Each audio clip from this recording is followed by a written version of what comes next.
As entrepreneurs, we all have a reason why we chose to leave our 9 to 5 for an 8 a.m. to 10 p.m. I'm here to capture those stories of why we all hustle and grind for our companies. Dennis M. Postema, RFC, is a successful entrepreneur, certified business and life coach, 19-time international best-selling author, speaker, and a registered financial consultant, as well as the founder of more than a dozen successful businesses. He is the founder and CEO of Motivation and Success, To Inspire Nutrition, Postema Marketing Group, and the founding editor of SHOTCALLERS and To Inspire magazines. In 2023, Dennis was named Founder of the Year from 1E100 for Motivation and Success TV and Motivation and Success Publishing. So, Dennis, thank you so much for being on the podcast today. Truly appreciate you and really appreciate you taking the time out to be here today, man. Andrew, I'm very excited to be here. Thank you for having me to the show. Anytime, man. So you've got quite the story. I know we've been working on kind of your story and a presentation for you. Yeah. And when we first approached each other to kind of work together, I wanted to tell your story because it is such an amazing story. And there's just more layers to it. It just keeps going, So I want you to go through just, higher level overview. Tell me about Jeff and tell me about kind of some of the struggles you've been through right now. Jeff actually is my older brother who passed away in a car accident 22 years ago now. I was 20 at the time, and he got in a car accident, and it just kind of happened right as I was starting my career, which I would say gave me a pretty good chip on my shoulder, to be honest with you. Mm-hmm. Well, you've got a specific, you were telling in the story about how he has really, even posthumously, really motivated you to be better. Oh, and so go into more about that, kind of what that, most of the time we're kind of fighting against ourselves or we're fighting about something else. You've got a whole nother level, right? Yeah. Well, thank you. That's, I always look at, we do a lot of different activities and things as a team with finding your why and all those things to help find what you want and then why you want it and just go through those steps. And we do a good job at it. And what I always encourage people to is there's obviously your main focus wise, but then if you need extra motivation, some way that really dig deeps, I call them conversations with my brother, but you can call them whatever you want, I think of like, if he was here, would it be that big of a deal if he could expand his life or whatever it may be, if he worked out every day at 4:45 or whatever it may be? And so all of a sudden, all these big issues, once you actually define them in a small way, all these things, they don't seem like they're that important, right? And you can find the gumption to do it, to work out every day, to eat better.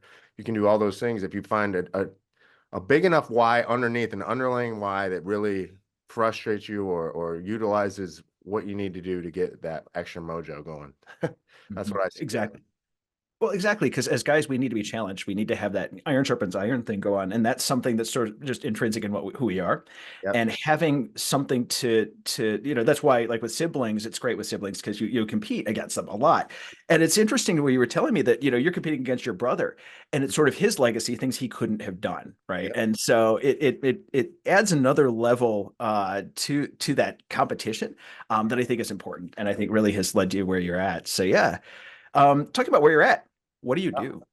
You do a lot of things. Yeah. So I started in the financial world probably 22 years ago. Yeah. So I started in that and have multiple businesses around finance and business scaling. But really one of the big things we do right now is we're doing, we have a television network that airs on Apple TV, Roku, and Amazon Fire. We have Motivation and Success TV, To Inspire TV, and Motivation and Success Sports. So with that becomes a lot of magazines and a lot of podcasts, TV shows, and then we do a ton of book publishing. So try to help other people become an authority in their niche. Yeah. So tell me about that the TV show, because that's not something you hear very often, right? I know there's a lot of folks that are like, I'm going to start a YouTube channel. I'm going to do these things. I'm going to have a podcast, and all of them are good, but you don't hear TV channel very often. So how'd you get started with a TV channel? Like, let's first define what it is, like what it does, Yep. what the niche is, and then how did you get started with it? So basically, I've always thought it'd be a cool idea, but then when COVID happened, I was like, we were just sitting in a marketing meeting, and I was like, well, how do we get the message out there for people to learn at any age, whether they're at home, stuck at home, and they want to advance themselves, but they don't want to, get on the wrong social media or whatnot and see something that they don't need to see. So we wanted to have a safe place where they could go on and they could learn at any age, free to subscribers. So we just started reaching out to our friends originally and started looking into what it would look like. And the cool thing about it is if you do it properly, if you do your TV show properly, you can take that content and repurpose it. You can still hit your YouTube, your Instagram, your TikTok, any of those other, your Facebook. You can use and repurpose that for all of those things, and it makes for really good content. Hmm. And I guess it would also make for building an authority. I mean, there's always things we can do to build that authority, whether it's, an article in Inc. or Forbes, or whether it's a podcast, or whether it's a YouTube video or a book, or there's a whole bunch of different types of authority building. And I think TV show is another one that can go with that, right? Yeah. And you think of how that works with, from celebrities back in the day, what celebrities got paid to do a commercial. So it's no different than what influencers or celebrities get paid to do social media posts. So it's literally as they get on TV, as they become that authority, people are seeking them out. So it's the same thing with our business, right? The biggest thing is getting eyeballs on you and getting attention to you to see what you're doing, because a lot of people have really good programs, but if nobody knows about them, it doesn't help, right? So that's our job, is to try to shine a light on our thought leaders and try to get them out there, and then also help the community as big as possible. It's in every country, so. Yeah. I'm cool. So now what is the best way to make that reach happen? Like, how do you put that TV show out there? Because there's a thousand, probably way more than that, different outlets to get your name out. I mean, YouTube, think about it. There's millions of channels. How do you get the TV show out there and in front of people? Meaning, like, how does that marketed? What's the best way to do that? Well, the best way, first of all, it's usually a lot easier than most people think to even get it started. So, you start getting the video and you submit that, we get everything ready for your TV show. With contracts and whatnot with Apple TV, Amazon, and Roku, you got to have certain things in order. So you have to do that. But as far as reach, what we do is we go out and we do networking events, we do social media ads, we try to get the word out. We have actually quite a few magazines that we publish that is all Yeah. talking about the TV show and our authors and our television host, just anything we can, and to cross pollinate really.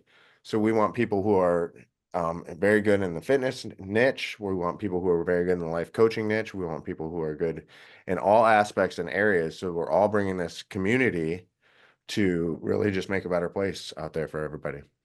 Huh, interesting. That's cool. Because, we sort of, when we think about magazines and we think about television, we think about traditional older media. And Right. I think a lot of times people are now thinking, well, that's obsolete. And it very much so is not. Right. Yeah, Right? exactly. Yeah. So if you think of with streaming networks, the cool thing about that is you subscribe to any of the streaming networks, you can get them on everywhere, right? You can get them on your phone, you can get them on your laptop. It's the same thing with Motivation Success TV. You get the app downloaded, you can go and you can watch it on any of your devices. It's on 18 different platforms, so you can always watch it. So it's just a place where you can go that's going to help the learning. We call it the Netflix of personal development. So. I love it. So now when you say that this app, it's a bunch of different folks, or is it each person, or like Yeah. what's the format? So you can, if you decide if you qualify for a TV show, you can move whether it's just your podcast or just a regular TV show. I mean, we have some that are really good reality shows. Whatever, you have full creative control of your content. So a host comes on board, we walk through the creative process with them, help them set up everything for their show, get them ready to go. And then they can have a show as often as they want. If they want it once a week, that's great. That's what the norm is. But some people do a lot less, one or two a month. Some people do more. So there's no right or wrong answer. It all depends on who your target market is and how much, they want to come see us. So we obviously want to promote that as much as possible. Oh, absolutely. Yeah, definitely. Because such an authority building brand and such an authority building tool that could really help out a lot of people. Because I can say, hey, I did this. Yeah. Hey, Yeah. I have my own TV show. And it sounds really corny, but honestly, people really listen to that. It's like TED Talks. There's a lot of TEDx talks out there. Yep. But if you say I'm a TEDx speaker, it leads a level of authority. Same thing, Forbes and Inc. It's very easy to get an article in Forbes and Inc., but being able to say that I'm a Forbes published author is a huge deal, Right. right? And so doesn't necessarily mean there's a gigantic barrier to entry. I've now, the barrier to entry, what we get from it is bigger than the barrier to entry, right? So it's something that the return on it, while it may not necessarily be, correlate to something in your P&L, it, however, it adds to it in another non-direct way. right? Being able to say that I'm something different, putting you ahead of other people. Yeah, Absolutely. And your people can come and like your potential clients or your customers can come and see and get to know you and actually, feel like they know you and actually get to know you as a person prior to doing business, which everybody loves. exactly. It goes back to Russell Brunson and his attractive character, Yep. and that we all kind of do the similar things. You want to follow one specific person, so for you, it's like I don't want to go to just any business development person. I want to go to Dennis. I want to do it his way because I resonate with him. I do things. I like the way he does things, Yep. and by building that and building that authority and getting your name out there and getting putting that.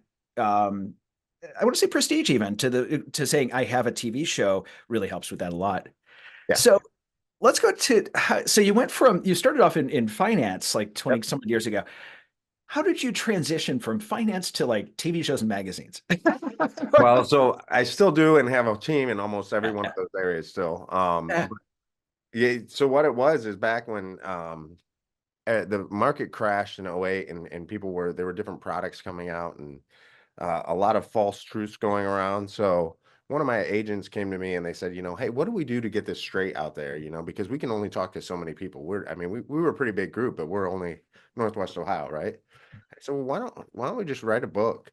And like it started off as kind of like a joke, just like whatever, just talking about it. And then I thought, well, actually, that would be very useful. We could send it to people, they could learn about it before they went and talked to somebody. And so I started on that journey and messed up every single step of the way. Putting it together. I mean, it took me, I don't know. I mean, the book writing so much wasn't the problem. It was all the things that I thought I could do on my own that I found out the hard way. There's a reason why you pay somebody to do that. There's a reason why you pay for somebody for expertise. And I thought I had learned that lesson a long time ago, but apparently God wanted me to see it one more time. So, and many times since. But so I did it all the wrong way. And then so as we went through each and every step, we tried to really put an SOP together on how to do it the right way, how to go back and correct it.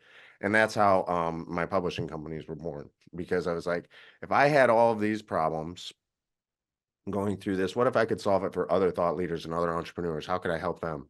And it's amazing because then once you get better at it, obviously the costs go a lot. They go down, right? So when you're making $70,000 mistakes, that doesn't help, right? So it's a learning process, but that's a good thing about learning how to do it and like going out there and being able to help other people do it now. Yeah, absolutely. And I think I heard really good friend of mine says, another word for mistake is learn.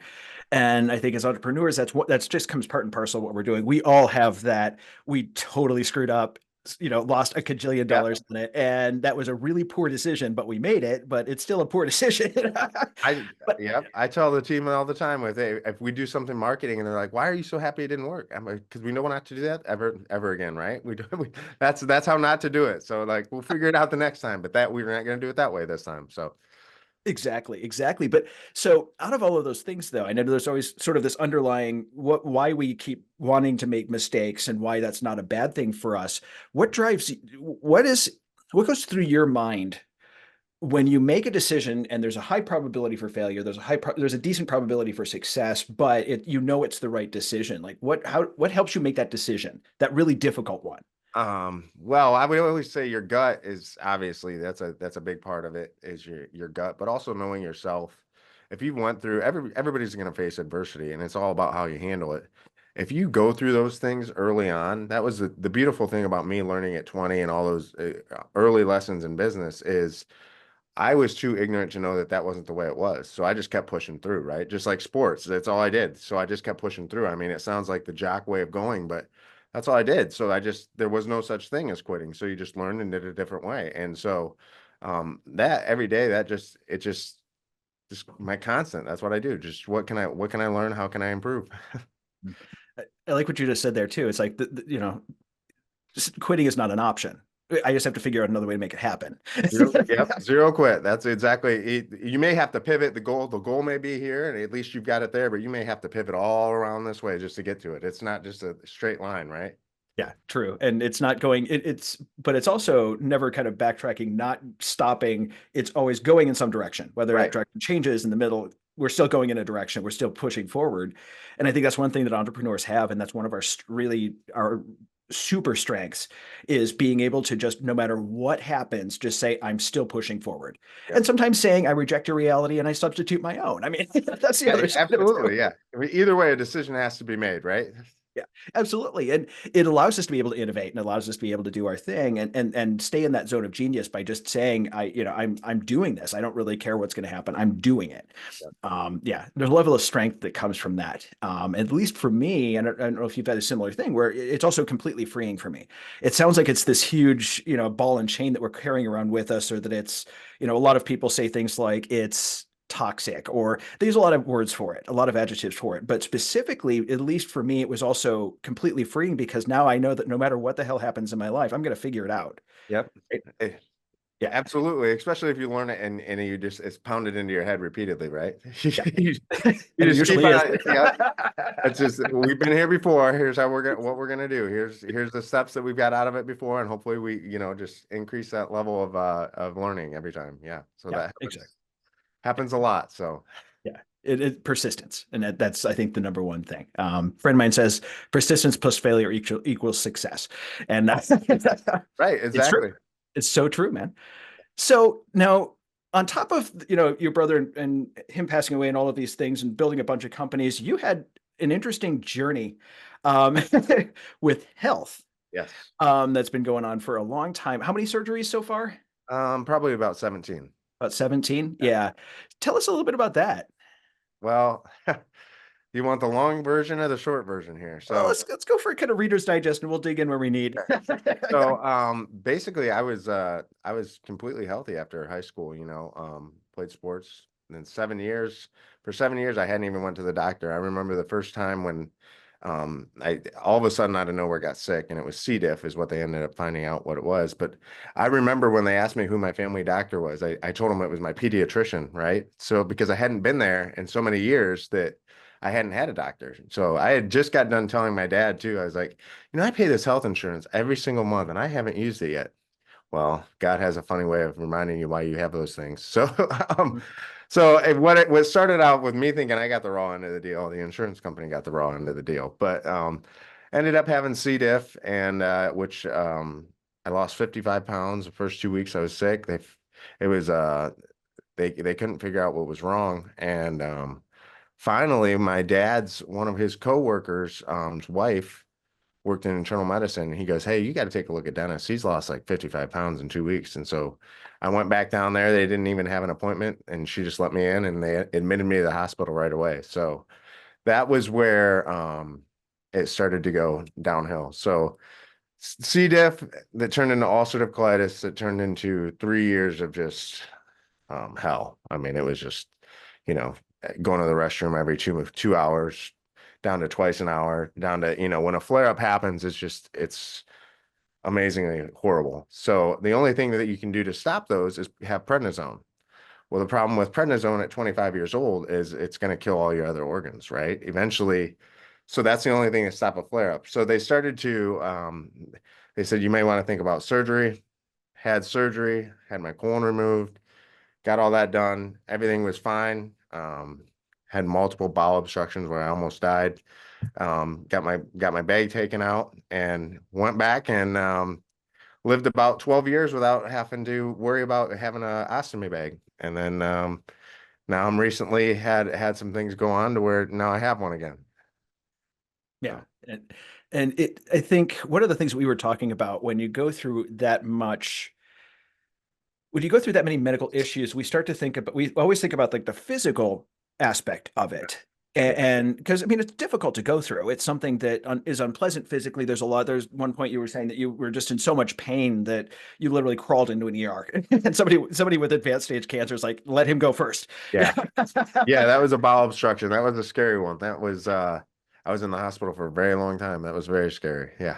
Oh, absolutely. So we think about that physical part, but the mental aspect is the hardest part, I guess. And that was one of the things that you were saying. Tell me about that mental aspect and how it changed you and how you handled it and how it changed you.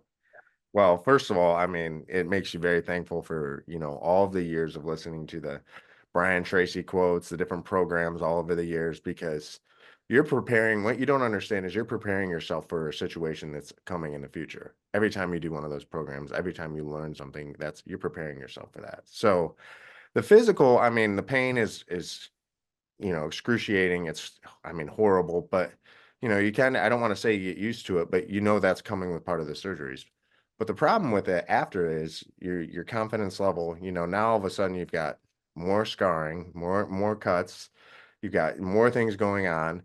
You've been cut up a bunch of times. Now you've got like an ostomy bag. So mentally, you've got to constantly rebuild your character because you've got to build your confidence back up because now all of a sudden you feel like you're flawed, right? So that's a constant battle, even when the physical goes away. Because like, let's say that I haven't had any issues for a few months, even when the physical goes away, you're still fighting that mental battle. And if it wasn't for the background that I've had, who knows, where I'd be. Yeah, exactly. And was there like one specific thing that helps you get through that? And so what I'm thinking is that for folks that are listening to bit that are going through some, really hard medical issues or any issue in general, but specifically for medical, just because it's pertinent to what you're saying, what is one piece of advice you can give them, especially during those really hard times when you're just kind of, things are really getting difficult emotionally and mentally?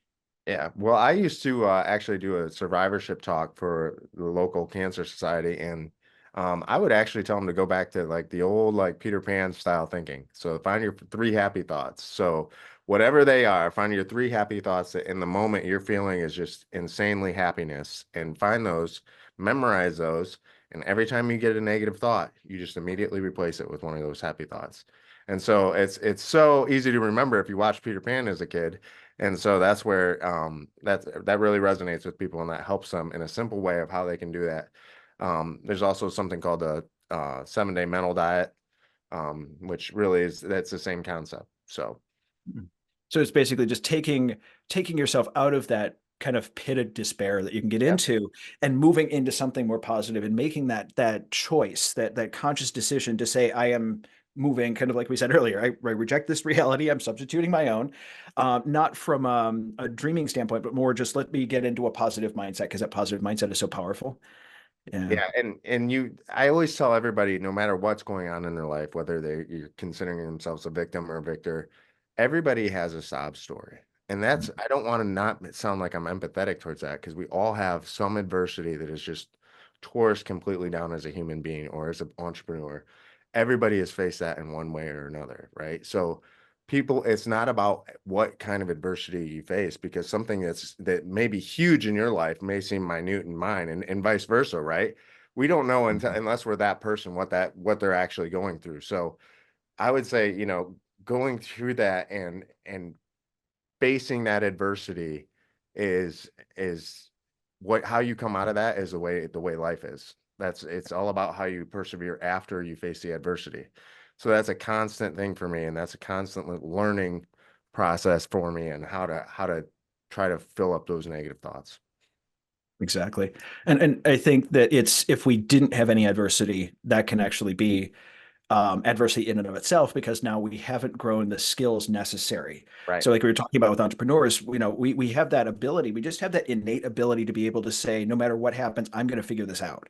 I'm Right. going to make this happen. And there's a freedom to it. Would not having that adversity actually is more of a cage. And Yeah. yeah, I agree with you 100% with that. And the other thing is usually it's coming. It doesn't mean it could be 45 years strong, that you could be. It doesn't mean like there's timing with that has nothing to do with like what we're doing. So that you never know when it's going to come either. So just because it's been smooth sailing for XYZ doesn't mean that there's not something coming that's going to really knock you off your seat. So Exactly. And I think understanding that thing coming, instead of being scared of it, going, oh, great, now I have to deal with this. It's more, okay, I accept this for what it is. I accept it, the learning that has to happen because of it, and then moving, and using that as a tool to move yourself forward. yeah. At least for me, that's what it's been. Yeah, So like Jocko says, good, no matter what it is. Whether yeah, good. Yeah, whether it's good. good, We're bad, or gonna do different. it. Yeah. We're gonna make this happen. Now, what's the solution, right? What's the next step? So I love looking at life like that. Exactly. Exactly. Well, man, as we come to the end of things, I always ask everyone one question, and Okay. that is, what is a podcast or a book either something you've read recently, something you've read in the past. I'm kind of liberal with the definition on this, but what is a podcast or a book that has had a significant change, that has caused a significant change in life or had a significant impact in your life? Oh, I would say The Shack. That The was, Shack? yep, The Shack. Yep, that was the first book that I really got into, and it just changed my world. I read it all the way through, read it in like a 3-hour setting, and never looked back. But my Do you second know where bet that would? would be Outwitting the Devil by Oh, Napoleon Hill. yes. So, That is an so awesome, awesome book. When I first, without reading The Devil, I know why Napoleon Hill did not want to release that book when he released Think and Grow Rich, just because it was a time when you didn't go into topics like that. But listening to that done was really kind of cool. yeah, yeah, the way it was done, and thinking about the funny thing is think of how long ago that was wrote, and we're barely getting into that advancement now, like Yeah. the way that he was going through way back when. So, it's amazing to think of how far we're going to go from here from this point on. So it's exciting to see. And it's one of those books I very strongly recommend that people use the audiobook because Sharon does such an amazing job with that. Yes, yeah, I would consume that any way, shape, or form, anything from Napoleon Hill, obviously, but Exactly, but specifically with this one though, that for those that don't know the book and haven't read it before, Sharon Lecter is the one who annotates the book, and she also, when she reads it, they do a really good job. It's just one of those things where I think it's better as an audiobook. I mean, it's like David Goggins and Can't Hurt Me, where the book is good. Don't get me wrong; it had massive impact on my life. That's one of my books. But listening to his podcast that he does in the middle of the audiobook is sometimes is a yeah, whole other level of good. any of those added little things that are coming from the author, and Sharon's a legend in her own right, so having that part mixed together, I think, is amazing. Absolutely. Absolutely, man. Well, thanks again for being on the show. Truly appreciate it. Really great to have you here. Great to have great for people to be able to hear your story as well. We're going to have some links to get a hold of you in the description. So that way, if you want to learn a little bit more about Dennis, check the show notes, and it'll have other ways to get in contact with him, man. Thank you again, man. Really appreciate it. Thank you very much, Andrew. I appreciate you having me on the show. Thanks. Thanks again for joining us on the Hustle and Grind podcast. If you'd like to learn more about Dennis, check out the links in the description.